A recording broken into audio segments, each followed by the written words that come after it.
Good evening, everyone. Dear distinguished guests, ladies and gentlemen, I would like to welcome you to annual Friendship and Dialogue Dinner on behalf of Intercultural Understanding Club at Virginia Tech. I have been at Virginia Tech School of Medicine and club advisor for 2 years. And we aim to improve interaction in the community by building a friendship and dialogue bridge among members of different culture and backgrounds. I'm very proud of what our organization has been achieved. So in this regard, we have organized various activities such as Friendship and Dialogue Dinner, Turkey trips, weekly Turkish language classes. Today we have organized annual Friendship and Dialogue Dinner and invited 3 distinguished and respected speakers. We will exchange our ideas on the art of living together and today's challenges. We have selected this topic since the world today needs peace more than at any other time in history. To prevent clashes among religions, communities, and to establish peace, people with different background and culture should come together on their common values and references. With acknowledging the variety of belief and practice, by organizing this evening, we can prove that this is a situation of great richness with remarkable opportunities for mutual understanding and for creating a society rooted in common values. For this today, first we are going to have dinner, then followed by 10-minute video presentation. This video presentation is about our main sponsor, Rumi Forum, and third speaker of tonight, Mr. Çelik. He is the president of the Rumi Forum, and he's going to give more details about the Rumi Forum and its activities. Then I am going to invite the speakers for their presentation. Each presentation will be around 10 to 15 minutes. So it's going to be a short speech, so nobody will going to fall asleep. So it's not very long speech. And at the end of the presentation, we have question and answer sessions. So please ask many questions you want to, and there is no time limit and it's open-ended. And you might find pen and question card on the side of the plate, and please write your question on this card. But if you want to ask a question, you can directly ask your question because it's small. And you can ask your question if you want to. Again, we are very pleased to have you here today, and please enjoy your dinner and bon appetit. And you can find the color of the meal selection, and please put on side of your plate, so when they distribute the meal, they will know what they are going to serve to you. Again, thank you very much. Have a great night.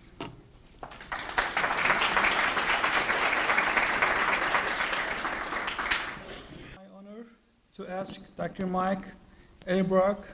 He is a distinguished professor at Agricultural and Applied Economics at Virginia Tech. Diverse gift. We are very lucky to have him this evening. Please welcome Dr. Mike Elbrock.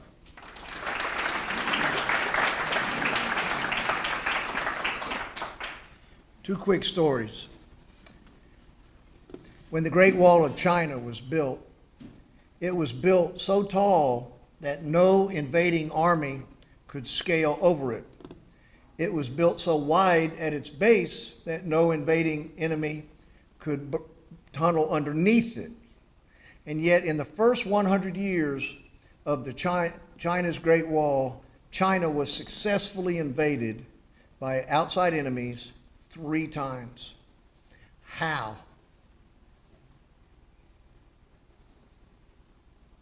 They simply bribed the guards at the gate. Point being that no matter what technology we develop, what natural resources we have to work with, what geographic assets are at our disposal, the bottom line is always the human dimension. The second greatest thing about Turkey, in my opinion, and I've been privileged, like most of you, to visit Turkey. Oh my gosh. The second greatest thing about Turkey is its geography. The bridge between Europe and Asia, gateway between East and West. What a magnificent, magnificent physical country. But you and I know that the single best thing about Turkey is its people.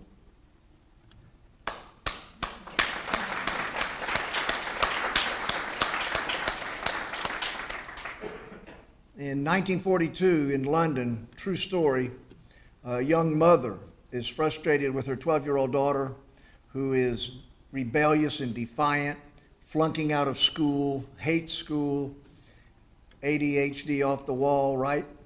And so she takes her daughter to the doctor, hoping the doctor might have some insight as to why her daughter is so miserable in school and doing so poorly.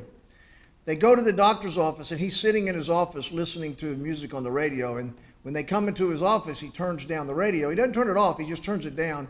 And he sits there and he visits with mother and daughter for about 20 minutes. And then he says to the mother, "Could I talk to you out in the hallway for a minute?" They went out into the hallway where there's a window looking into his office. And he turns to the mother in the hallway and he says, "Look at your daughter.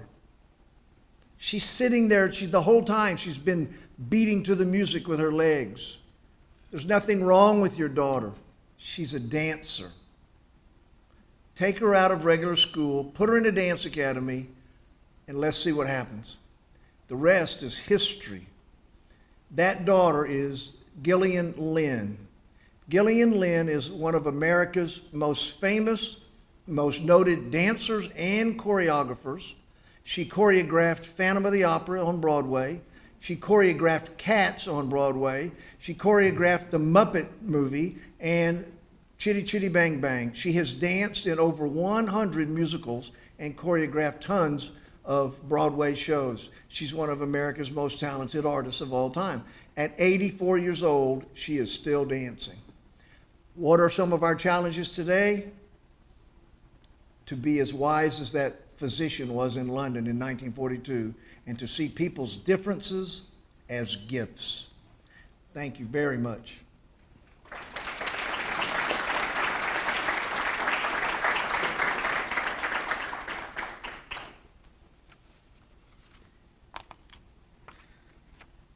Our next speaker is Dr. Charles Taylor. He's a great friend of our student organization, and he's a distinguished professor of political science and director of undergraduate studies. He received his PhD at Yale University in 1963.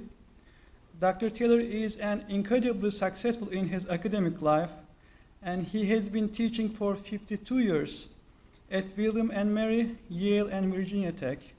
Has given courses primarily in European and comparative politics, and published 8 books on political measurement of protest and government changes.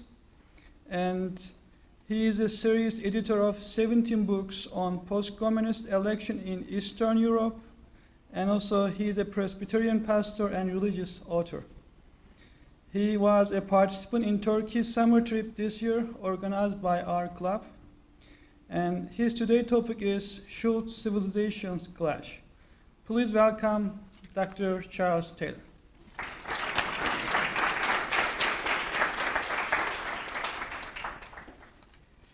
First of all, I should tell you that I prepared this speech and I put it in the same format as I would do a sermon, but I was looking over it and I realized I used sentences that were really more appropriate to academic readership.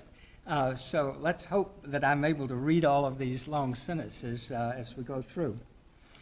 Samuel Huntington, in a rather short article in the Journal of Foreign Affairs in 1993, first made the argument that world politics was entering a new phase in which the fundamental source of conflict would be primarily not an economic or ideological nature, but rather essentially cultural. Now, while nation states would remain the most powerful actors, the fault lines of the struggle would be among civilizations. The roots of diverse civilizations are, in fact, quite deep in what Karl Jaspers named the Axial Age, located in time about 2.5 millennia ago. Independent civilizations more or less simultaneously emerged in China and India, Mesopotamia, Egypt, Greece, and Israel. These civilizations that emerged from the civilizations that emerged from those early ones interacted over time, have undergone some profound changes over time in fundamental understandings and in practices. And yet, the basic metaphysical presuppositions have continued to separate the peoples of the world. Huntington's argument was to encounter some pretty energetic criticism from a variety of academic points of view. Nevertheless, worldviews differ fundamentally among Muslims, Christians, Jews, Buddhists, Hindus, Confucians, Shintoists, secularists, atheists. And the conflict across civilizational lines, however porous these lines may be, and they are porous, has gained salience with the end of the Cold War and with the increase of globalization.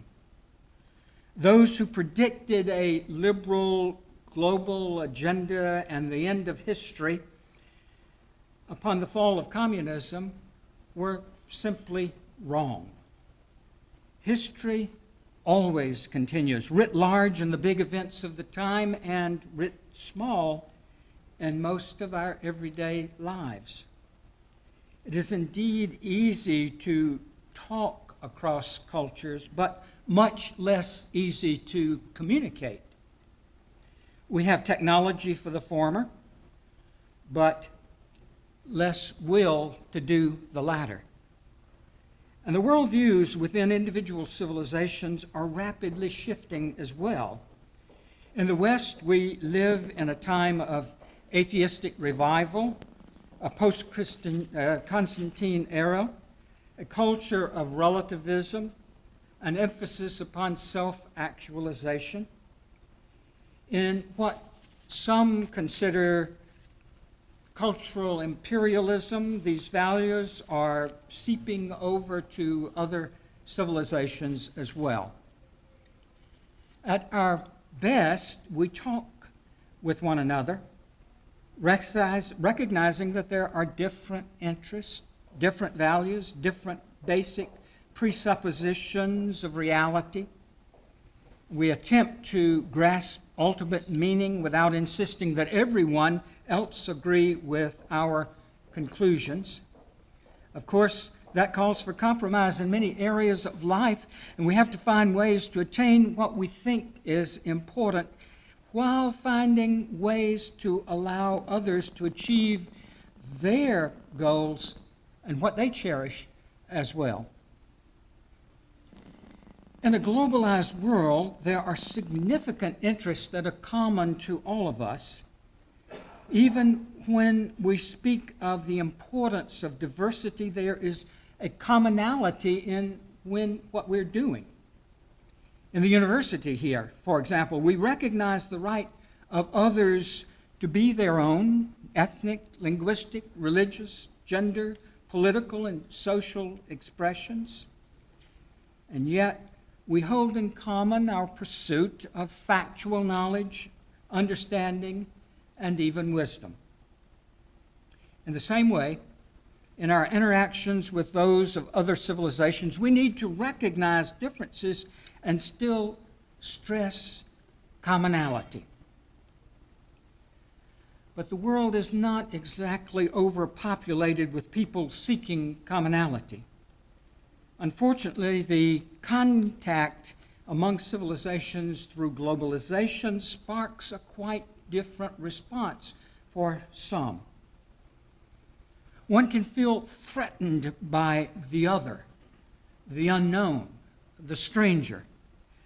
The threat may not be so personal as it is a concern for the broader community with which we identify.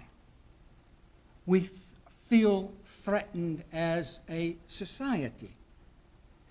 One's civilization may be perceived to be threatened by the appearance of ideas that do not fit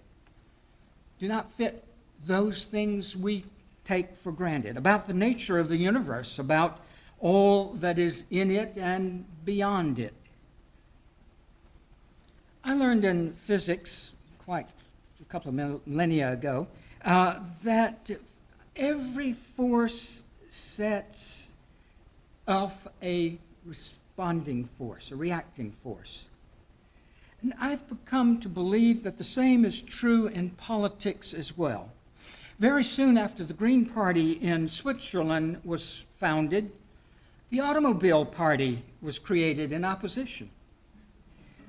With an inchoate global culture in the offing, we cannot be surprised to see a stark reaction in the rise of various forms of fundamentalism.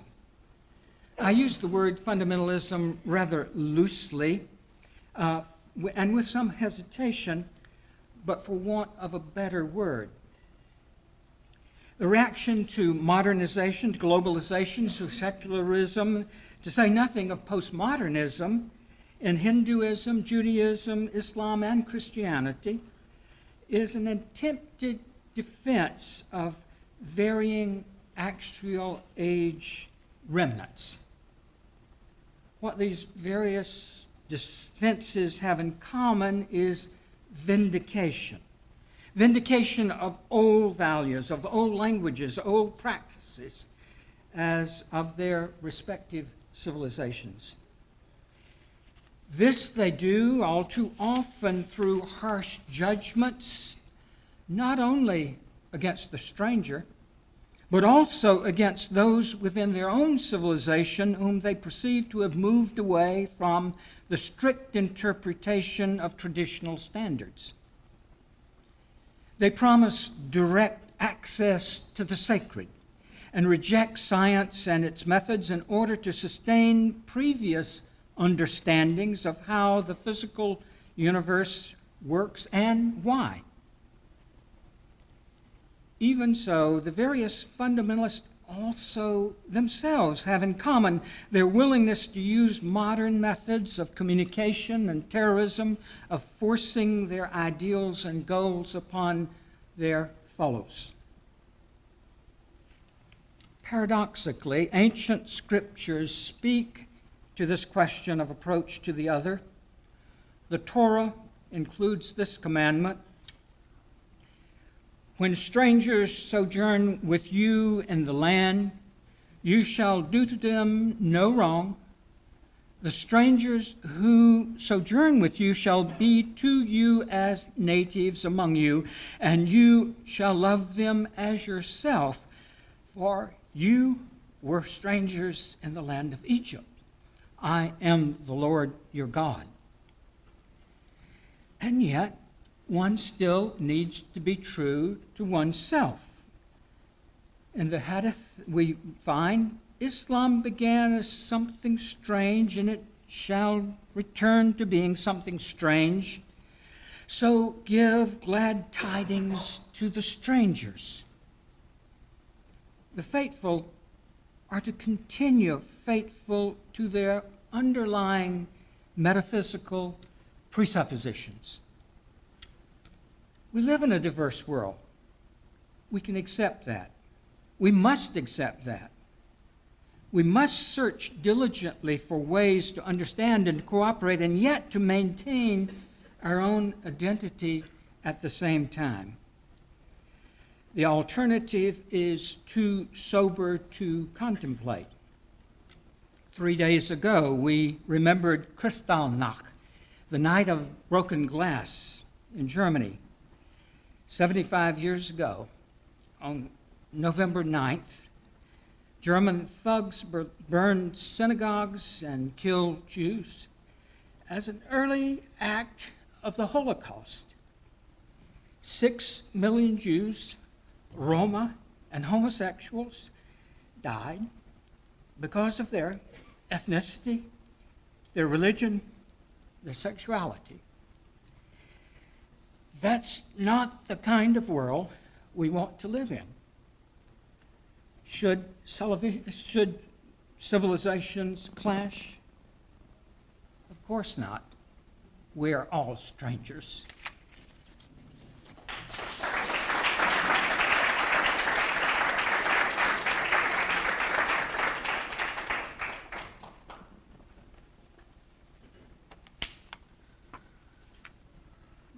Now I'm going to invite Mr. Emre Çelik. He's the president of Rumi Forum and based in Washington, D.C. The forum is dedicated to intercultural understanding and dialogue. And Mr. Çelik has a degree in computer engineering and master in teaching. He is currently in his 5th year in D.C. Previously to this, he had lived in Australia for 38 years and had been involved in numerous educational and interfaith-based projects more than 20 years. He is married with 3 children. Please welcome Mr. Emre Çelik.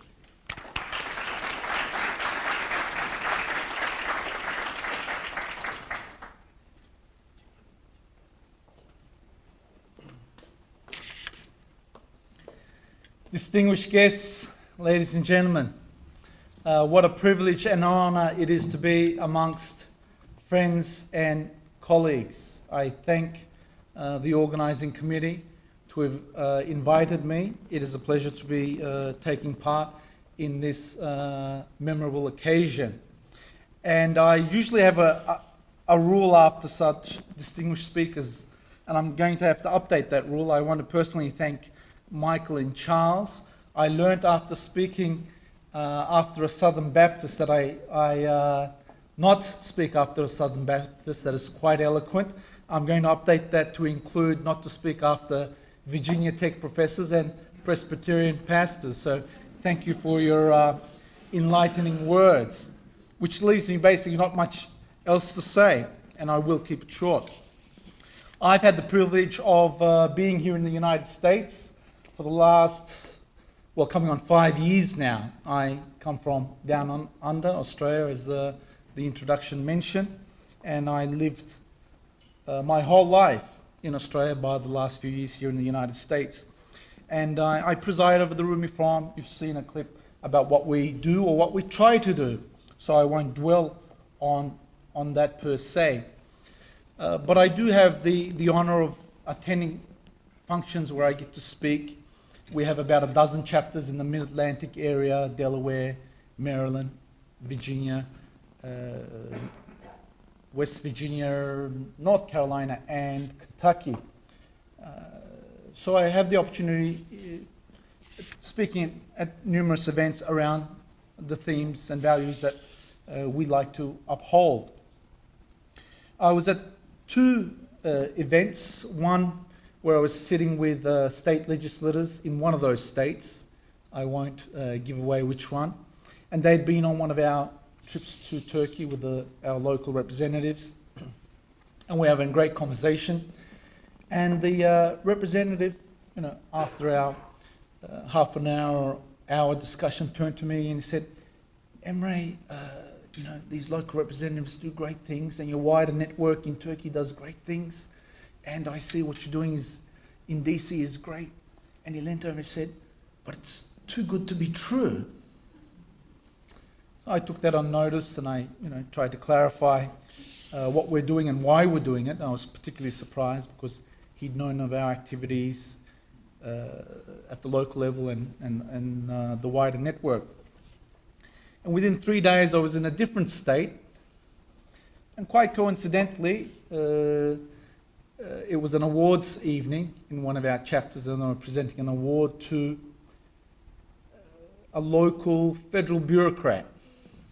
I won't mention the state for fear of obviously giving away the individual. And we had a great conversation.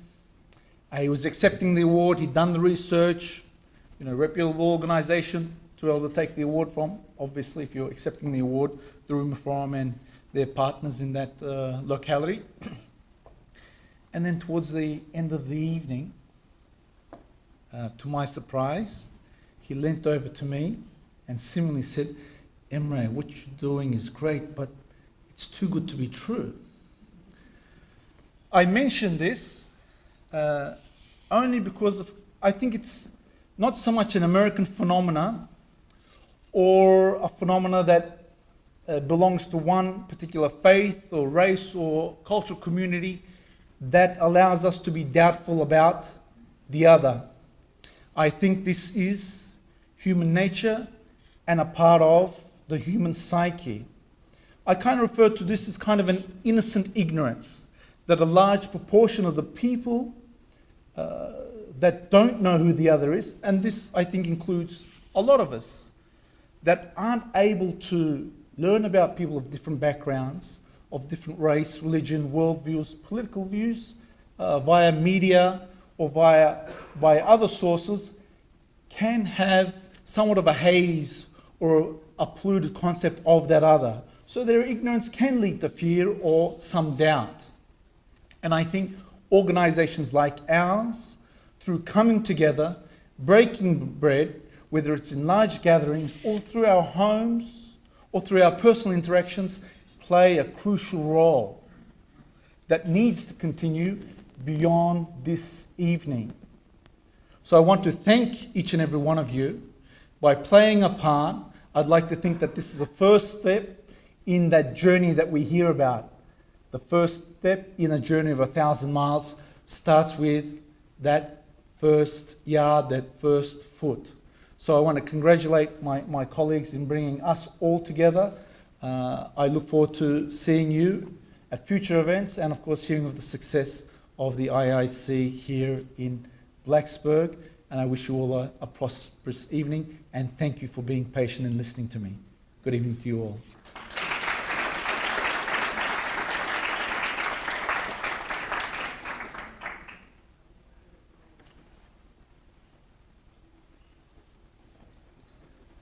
Now, if you have a question, you can directly ask to the speakers, and they will answer your questions. Or you can write on the question paper, and then we can give to the speaker. They can answer your questions. Any questions?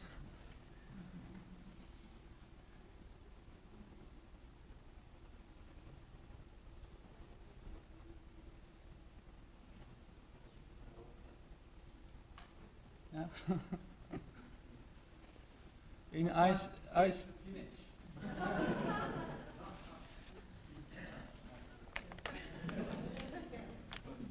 Okay. Let me thank all the participants. Special thanks to our speakers. The exchange and the contacts during the event will be valuable for our future work. Allow me to thank you in particular for our student organization and the main sponsors for their commitment, work, and support. I hope you have all enjoyed this night. Thank you for all your coming. Have a great night.